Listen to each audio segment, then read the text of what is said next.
Hello po, magandang tanghali po sa lahat na nakikinig ng online preaching ko dito sa YouTube channel na ang testimony ko po kung gaano kadakila ang Diyos na kumikilos.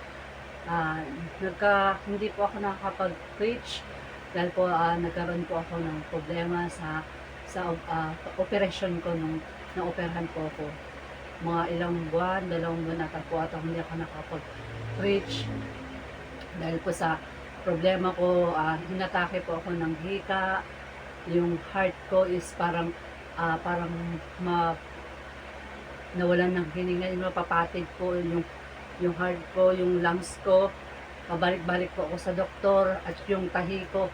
Kasi pag sinumpong po ako ng hika is yung lungs ko ay nagkakaproblema po. Pati po sa operation ko sa tahi na hindi pa po tinanggalan po ako ng myoma dahil sa tinanggal po yung matris ko. Doon nag-trigger po yung pag-ubo-ubo ko. Yung sabi ng doktor is bumuka. Kaya po ako sa doktor. Nagbalik ako sa doktor at inultrasound po nila ako. Ito lang po itong buwan po na nakaraan.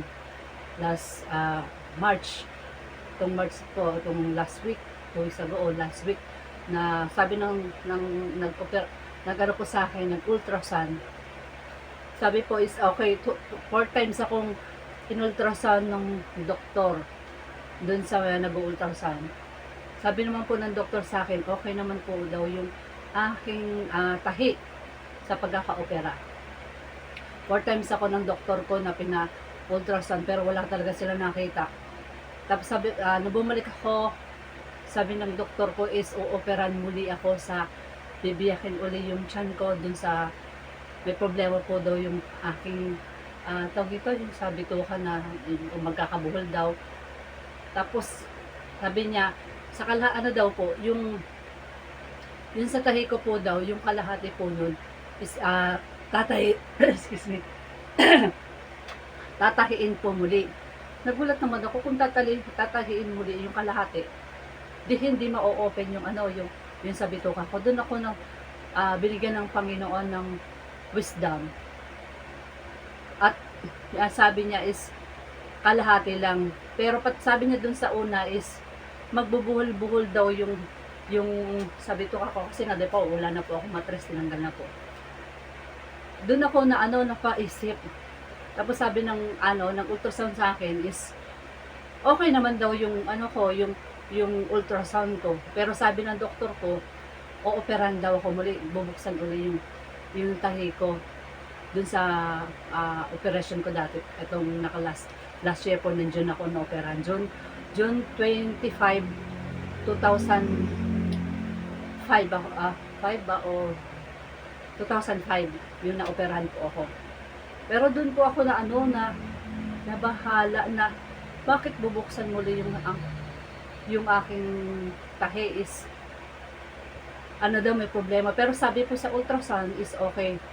Alam mo po, nanalangin po ako yung time na yon.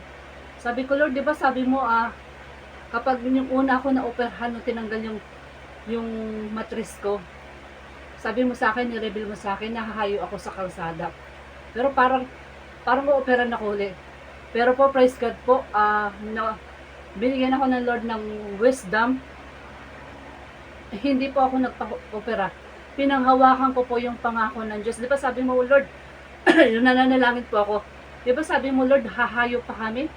Mag-evangelism kami. Nung ako'y ma-operahan ng tanggalin ng matris ko, at ako'y nananalangin, inire-reveal mo sa akin na pagagaling kita.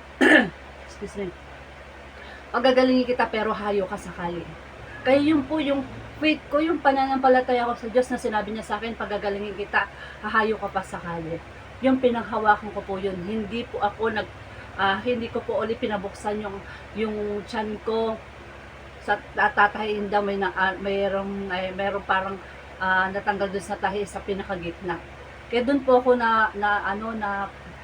napaisip. Kaya pinahawakan ko yung pangako ng Diyos. Lord, di ba hindi mo ako pababayaan iiwan? At magdi-disciple pa kami sa Baguio. Yung time po yun, bago kami umakit na Baguio, Ang gusto ng doktor sa akin, operahan ako. Pero praise God po sa pagmamahal ng Diyos, kung meron kang faith at pananampalataya at pagtitiwala sa Diyos, hindi ka mangangamba. Hindi ka matatakot na magpapa-opera ka uli. Tatahiin uli. Pero praise God, pinagkatiwala ko po sa Diyos ang lahat ng bagay. Kapatid, sabi nga dito sa sa Isaiah chapter 41 verse 10, Ako si Yahweh, huwag kang matakot. Ako ang iyong Diyos, hindi ka dapat mangamba. Palalakasin kita, tutulungan, iingatan at ililigtas. Amen. Sabi ng Panginoon, siya ang Diyos at huwag kang matakot. Huwag kang matakot, ako ang iyong Diyos, hindi ka dapat mangamba. Palalakasin kita at tutulungan, iingatan at ililigtas. Yung time na yon, hindi po ako natakot. Excuse me po. Hindi po ako natakot na nasabi ng doktor na ooperahan ako, pero hindi ko sinunod ng doktor. Kasi nagtiwala ako sa Panginoon. Hindi ako natakot, hindi ako nangamba dahil ang lakas ay galing sa Diyos.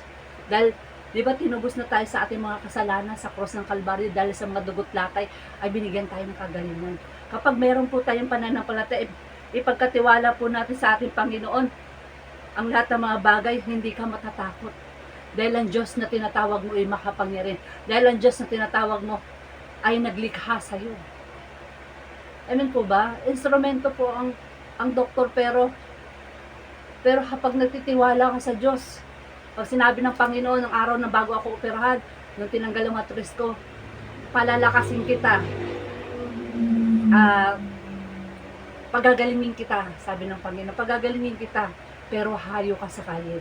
Yun po yung pinanghawakan ko po ang pangako ng Panginoon, na pagagalingin niya ako, bibigyan niya ako ng lakas para humayo. Hindi po ako nagpa-opera dahil sa pananampalataya ko at pagtitiwala sa Diyos. Kapatid, magtiwala ka sa Diyos, huwag kang matakot. Sabi nga dito, ako isa sa iyo, huwag kang matakot. Ako ang iyong Diyos, hindi ka dapat mangamba. Palalakasin kita, tutulungan, iingatan at ililigtas. Amen. Sa bingit ng kamatayan, pinaalala ng Panginoon na ako'y inoperahan, tinanggal yung matris ko. Pinagkatiwala ko po sa Kanya, lahat-lahat. Kaya pinanghawakan ko, Lord, hindi mo ko pababayaan, hindi mo ko iwan. Kaya sabi ng doktor, bago kami pumunta ng Baguio, ooperahan daw ako. Pero hindi ko po sinunod yung doktor. Mas sinunod ko yung naisang panggawa ng Panginoon na humayo ipangaral ng salita ng Diyos.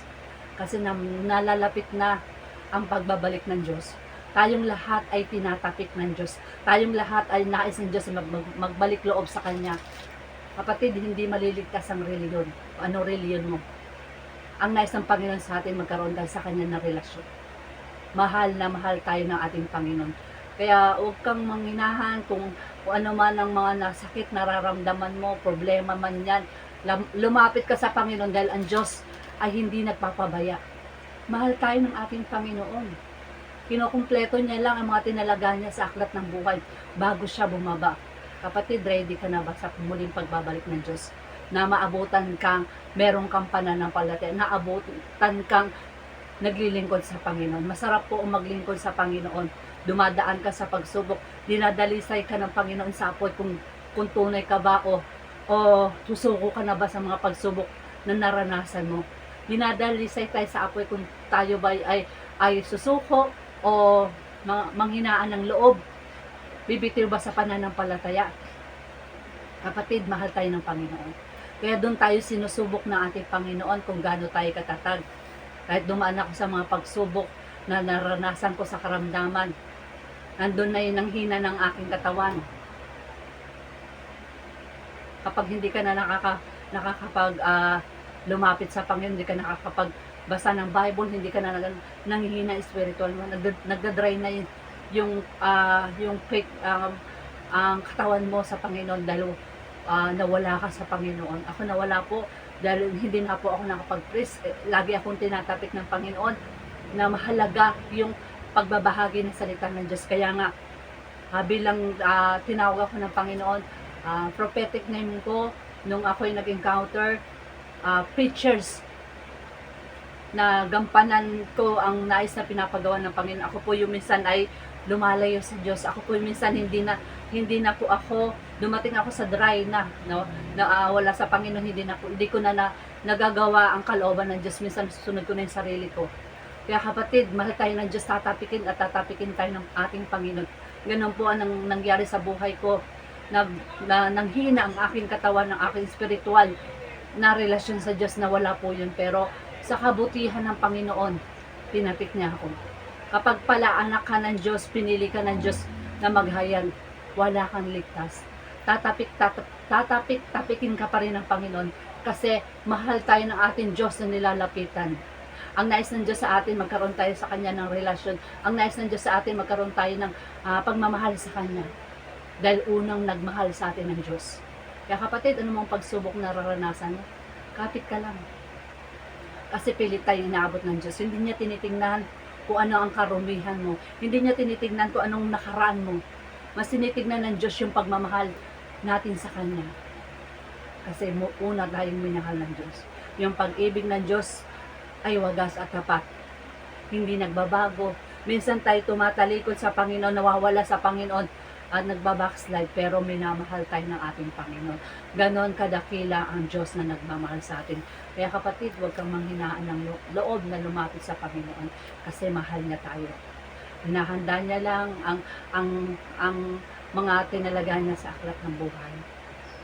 Kaya kapatid, kung nasa kasalanan ka pa, na paulit-ulit, kapag tinapik ka na ng Panginoon, huwag ka nang bumalik sa kasalanan. Dahil pilit niya tayong minamahal. Kapag tinalaga ka sa aklat ng buhay, hindi ka magagawa ng kaaway. Dahil pagmamayari tayo ng Diyos. Kasi ganun tayo kamahal ng Panginoon. Kaya kapatid, huwag kang susuko, kapit ka lang. Wala kang ibang lalapitan kundi ang ating Panginoon. Amen po ba? Ganun tayo kamahal ng Diyos. Kaya ito ang testimony ko. Palagi akong tinatapik ng Panginoon.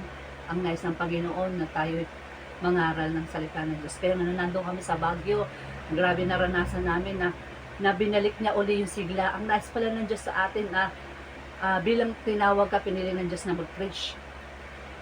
Pag ginampanan mo pala yung kalooban ng Diyos, yung bigat na naranasan mo, naranasan ko, yung ako'y may sakit, hindi ako makahinga, yung lungs ko, nawawala na yung paghinga ng lungs ko, pati heart ko, kumikirot, pati yung tiyan ko, matigas na mabigat. Pero, yung sabi ng Panginoon na maghayag ako ng salita ng Diyos, muli kong binalik, hiningi ko ulit sa Diyos. Yung nawalang, yung pag-preach ko noon, hiningi ko, Lord, patawad sa mga nagawa kasalanan na hindi na ako sumusunod sa kalooban mo, na hindi na ako nangaral ng iyong salita. Kaya dumating sa time na tinapik ako ng Panginoon. Kaya ang nais ng Panginoon, bilang pala tayo tinawag, dapat namumuhay na tayo sa kalooban ng Diyos. Yung banal na Espiritu ng Panginoon na nanahan sa atin, hindi na natin pag-aari. Dahil ang Diyos na, bilang tinanggap natin yung Holy Spirit ng Panginoon, dahil ang Diyos na ang kumikilos, hindi na tayo, kundi yung Holy Spirit. Ikinocommit ng Holy Spirit kapag tayo lumalayo sa Diyos, tatapik-tapikin tayo ng Panginoon. Kasi mahal niya tayo, ayaw niya tayo maiwan sa rapture. Gusto niya na tayo masama sa rapture. Amen po ba, kapatid? Kaya dapat natin pahalagahan yung ating Panginoon. Huwag natin bibitawan ng ating Panginoon. Kasi ni minsan hindi tayo binitawan ng Diyos. Ano mang mga nangyayari sa buhay natin, hindi tayo binibitawan ng Diyos. Lagi niya pinapalahanan na mahal tayo ng Panginoon. Kaya kapatid, ano mang mga pagsubok na naranasan mo, kapit ka lang sa Panginoon at huwag kang manghina. Kasi ang Diyos ang bibigay sa iyo ng kalakasan. Dahil ang Diyos ang magbibigay sa iyo ng kagalingan. Sa Kanya mo lang masusukpungan ang lahat ng bagay. Sa Kanya mo lang mararamdaman na iwan ka man ng mahal mo sa buhay, pero si God nariyan tapat na nagmamahal. Kasi mahal niya tayo. Pilit niya tayong inaabol sa ating sitwasyon ng ating buhay. Kaya lang po ang mababahagi ko na ang Diyos ay tapat na nagmamahal. Yun po yung testimony ko sa buhay ko. Napilit akong niyayakap ng Panginoon. Napilit akong lumapit sa Kanya. Kasi kapag nakatalaga ka sa aklat ng buhay, hindi ka pababayaan ng Panginoon. Anumang atake ng kaaway, pero nagwawagi pa rin ang Panginoon sa ating buhay. Kaya kapatid, huwag kang mapanghinaan ng loob.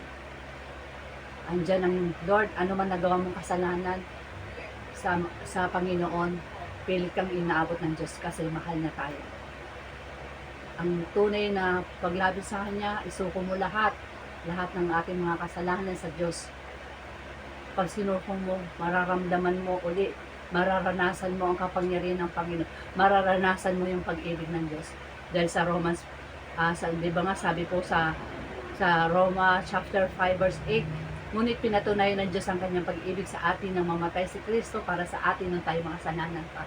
Pinatunayan niya ng pag-ibig niya sa atin kahit na tayo makasalanan sa mundo na ito. Kapag humingi ka ng tawad sa Diyos, nirepent mo yung sin mo sa Panginoon. Yung Holy Spirit ng Panginoon ay mag-grow sa iyo, Panginoon. Sa ating mag-grow sa iyo ang Holy Spirit ng Panginoon. Kaya kapatid, huwag mong bibitawan ng Diyos. Kapit ka lang, mahal ka ng Panginoon. Yun lang po ang mababahagi ko sa testimony ko kung paano ako binabago ng Panginoon, kung paano ako na magbalik loob sa Kanya. Kasi lahat po tayo makasalanan sa mundo nito. Pero kapag meron kang pananampalataya, ang Diyos ay kumikilos. Yan po, God bless po sa inyo lahat. Ay napakabuti at tapat ng Panginoon. Bye-bye po. God bless po.